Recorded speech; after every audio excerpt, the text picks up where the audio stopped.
ने मेरा सामान घर से बाहर फेंकवा दिया था। मुझे अपमानजनक तो लगा था, लेकिन पिछले दिनों Chirag Paswan the Indian express के बहुचर्चित कार्यक्रम आइडिया एक्सचेंज में शामिल हुए। उन्होंने एनडीए के साथ जाने की वजह बताई।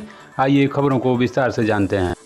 अशोक होटल में राष्ट्रीय जनतांत्रिक गठबंधन की मीटिंग के दौरान प्रधानमंत्री नरेंद्र मोदी ने चिराग पासवान को गले लगा लिया। इस घटना की तस्वीर मीडिया में खूब चर्चा हुई। पिछले दिनों द इंडियन एक्सप्रेस के आइडिया एक्सचेंज कार्यक्रम में शामिल होकर चिराग ने बताया कि आखिर उन्होंने एनडीए में शामिल होना क्यों चुना। लीज मैथ्यू ने चिराग पासवान से पूछा कि क्या उन्होंने एनडीए का साथ इसलिए चुना क्योंकि वो पावर में हैं। जवाब में जमुई के सांसद ने कहा कि 2013 में मेरी पार्टी और मेरे नेता रामविलास पासवान यूपीए सरकार के साथ गठबंधन में थे। वो उसी गठबंधन में रहना चाहते थे, लेकिन मैंने गठबंधन बदलने की सलाह दी। वह आगे कहते हैं, मेरे लिए बताना महत्वपूर्ण है कि मेरे पिता और नीतीश कुमार कभी साथ नहीं थे। मेरे पिता को हमेशा उनकी विचारधाराओं और उनकी कार्यशैली से दिक्कत थी।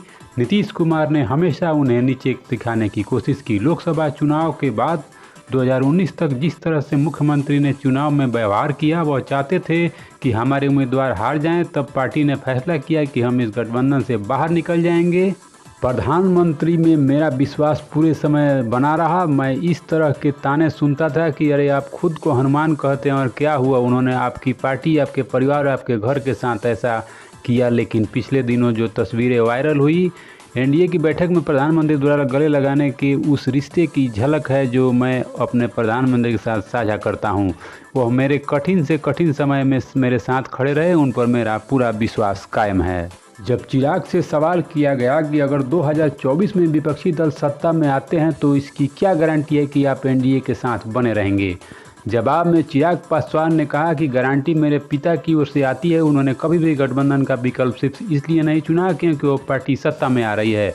यह कभी भी चुनाव के बाद का गठबंधन नहीं था, यह हमेशा चुनाव से पहले का गठबंधन था। मैं इसे सौभाग्य मानूंगा कि वे जहाँ भी जाते थे सरकार बनती थी। ऐसे ही खबरों के लिए हमारे चैनल पर बने रहें।